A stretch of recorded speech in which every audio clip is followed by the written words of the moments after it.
একটি উইকেন্ড ট্রিপে কলকাতার খুব কাছে দেওঘর শহর ভ্রমণ করার পর এখন আমরা চলেছি ত্রিকুট পাহাড়ের দিকে। তপবন পাহাড় থেকে আমরা এবার চলে এসেছি কালকে যে হোটেলটায় আমরা খাবার খেয়েছিলাম সেই ধাবাটাতেই। এখানে খাওয়া দাওয়াটা সেরে তারপর আমরা ত্রিকুট পাহাড়ের দিকে যাব। সেখানে গিয়ে দেখবো যতদূর পারি আমরা ট্রেকিং করে উঠবো। লাস্ট টাইম যে দুর্ঘটনা হয়েছে তারপর থেকে আর রোপওয়ে চলে না, তো আমরা হেঁটেই উঠবো যতটা পারি ওঠা যায়, আর তারপর সেখান থেকে নেমে আসবো। আর নেমে আসার পর আমরা চলে যাব বাসুকিনাথ। তো চলুন আগে খাওয়া দাওয়ার অর্ডারটা দিয়ে দিই, কারণ এখানে অর্ডার দিয়ে দিলে খাবার পেতে মোটামুটি আধ ঘন্টা টাইম তো লাগবে।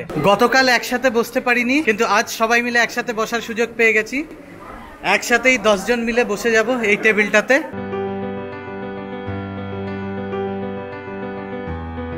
খাবারের অর্ডারটা দেওয়া হয়ে গেছে, মোটামুটি এবার 40 মিনিট মতন অপেক্ষা করতে হবে, তারপর খাবারগুলো আসবে। তো এবার অপেক্ষা করার পালা। তো আশা করছি 4:30-র মধ্যে ত্রিকুটের দিকে আমরা রওনা দিতে পারবো।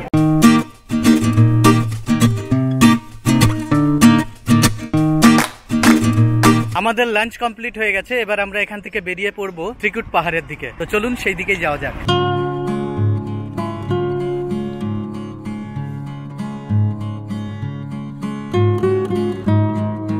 এখানে বাদরের অত্যাচার দেখুন, এত বাদর বলে বোঝানো যাবে না। কিচ্ছু যে কোনো টাইম যা খুশি নিয়ে চলে যেতে পারে। তার জন্য আমরা নিয়ে এসে রেখেছি এই যে লাঠি। দেখুন প্রত্যেকের হাতে লাঠি, এই লাঠি দেখেই ভয় পায় বাদর। আমরা ত্রিকুটে নেমে গেছি, ত্রিকুট পাহাড়ে। এবার এই নিচের থেকে আমরা হাঁটা শুরু করেছি। আমাদের কাছে এই যে লাঠি, এই লাঠির ভরসায় আমরা উপরের দিকে উঠে যাব। এই লাঠিটা আমাদের দুভাবে কাজে লাগবে। এক তো হচ্ছে বাদরের হাত থেকে রক্ষা পাওয়ার জন্য, আর সেকেন্ড হচ্ছে এটা আমাদের সাপোর্ট হিসেবেও কাজ করবে।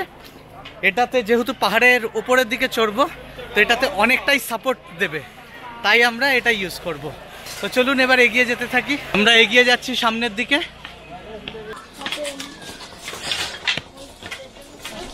দেখুন বাদর কত রাস্তায়। এই লাঠিগুলো না থাকলে বাদরের হাত থেকে রক্ষা পাওয়া বিশাল ডিফিকাল্ট। এখানে ফোন বাইরে থাকলে বা ক্যামেরা বাইরে থাকলে বাদরের হাত থেকে রক্ষা পাওয়ার এটাই একমাত্র উপায়, নইলে এই ভিডিও করা এখানে ইম্পসিবল। বাদরের যা পরিস্থিতি, ক্যামেরা নিয়ে যাওয়াই ডিফিকাল্ট। ফুল প্রোটেকশনের সাথে যেতে হচ্ছে। আগেকার দিনে দামি কোনো জিনিস থাকলে লাঠিয়াল নিয়ে যাওয়া হতো সেটা রক্ষা করার জন্য, আর আমরা ক্যামেরা রক্ষা করার জন্য লাঠি নিয়ে যাচ্ছি। এই সিঁড়িটা দিয়ে আমরা উঠে এলাম। এটা দিয়ে উঠে আসার পর এখানে রয়েছে জুতো রাখার জায়গা। এখানে জুতো রেখে ঢুকতে হবে আমাদের এই মন্দির চত্বরে। তো এই মন্দির চত্বরে ঢোকার পরেই সর্বপ্রথমেই বাহাতে যে মন্দিরটা দেখা যাবে, এটা হচ্ছে মাতা পার্বতীর মন্দির। এই যে দেখুন, আর এর সাথেই সুতো বেঁধে রাখা আছে। এই যে দেখুন মহাদেবের মন্দির অবধি। তো এই মন্দিরটা প্রাচীন শিব মন্দির নামেও পরিচিত। এই দেখুন বাবা ত্রিকুটেশ্বর মন্দির। ওই যে দেখুন ভেতরে এই সামনেটাই রয়েছে এটি জায়গা যেখান থেকে অবিরাম জল পড়ে যাচ্ছে। এই দেখুন এটা থেকে জল বেরিয়ে যাচ্ছে। এই জলটার যে আসলে উৎস কি কেউ বলতে পারেন না। যেহেতু এই জলটার উৎস জানা যায় না, তাই এই জলটা অত্যন্ত পবিত্র মানা হয়। অনেকেই যাদের আস্থা রয়েছে, ধর্মীয় আস্থা রয়েছে, এখানকার জল তারা পান করে দেখেন। অনেকের মতে এই জলে মায়াবী শক্তি রয়েছে, যার ফলে অনেক ধরনের রোগ নিরাময় হয়। এছাড়া শরীর সুস্থ সবল থাকা বা অন্যান্য ব্যাপারগুলিতেও এই জল কাজে লাগে অনেকেই ভাবেন। তাই অনেকেই এখান থেকে জল বাড়িতেও নিয়ে যায়। পার্বতী মাতার মন্দিরের দিকে এগোচ্ছি। ভেতরটায় লাইট অনেক কম, তাই বুঝতে পারছি না যে আদৌ কিছু দেখা যাবে কিনা, তবে দেখানোর চেষ্টা করছি ভেতরে। এই যে দেখুন, এই মন্দির চত্বর থেকে এবার আমরা এগিয়ে যাচ্ছি আরো সামনের দিকে। এই যে এই সামনের সিঁড়িগুলো রয়েছে, এগুলো দিয়ে আমরা উপরে উঠে যাব। আমরা আরো উপরের দিকে যাচ্ছি। এখানে দেখুন ফটো তুলে সাথে সাথে প্রিন্ট করে দেওয়ারও ব্যবস্থা রয়েছে। এখান থেকে যখন নিচের দিকে তাকাচ্ছি দারুণ লাগছে দেখতে।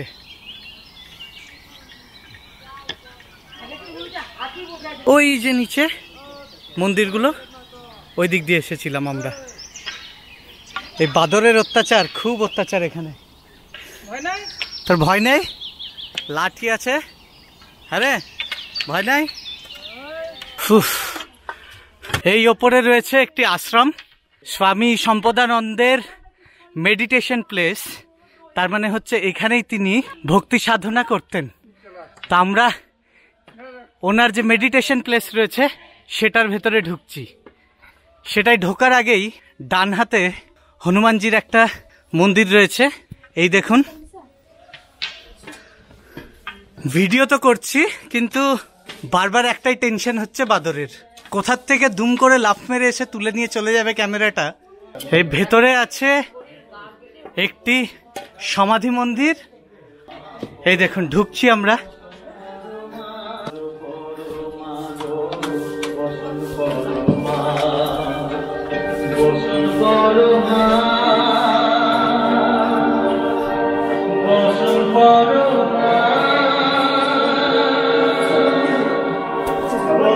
এইদিকে ছিল একটা মন্দির।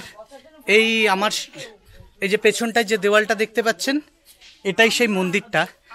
আগে এটা গুহার ভেতরে ছিল, তবে পরে এটাকে কনস্ট্রাকশনের একটা মন্দির তৈরি করা রয়েছে। তবে গুহাটাকে ওই কনক্রিটের বিল্ডিংয়ের ভেতরেই ভরে নেওয়া হয়েছে। তাতে কি হয়েছে, ভেতরে যখন মন্দিরটার ভেতরে যখন ঢুকবেন আপনার দেখতে দারুণ দেখাবে। মনে হবে যেন একটা কনক্রিট আর ন্যাচারাল যে কেভ সেটার সংমিশ্রণে তৈরি মন্দির, দারুণ লাগবে।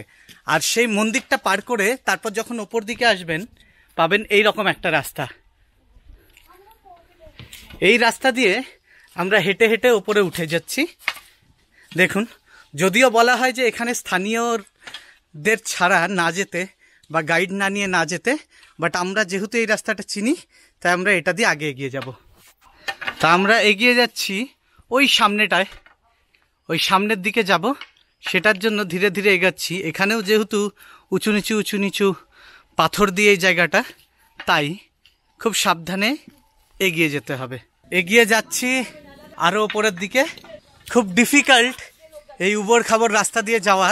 এই যে সামনের গাছটা দেখছেন, দেখুন গাছের পাতাগুলো পুরো লাল, দারুণ দেখাচ্ছে।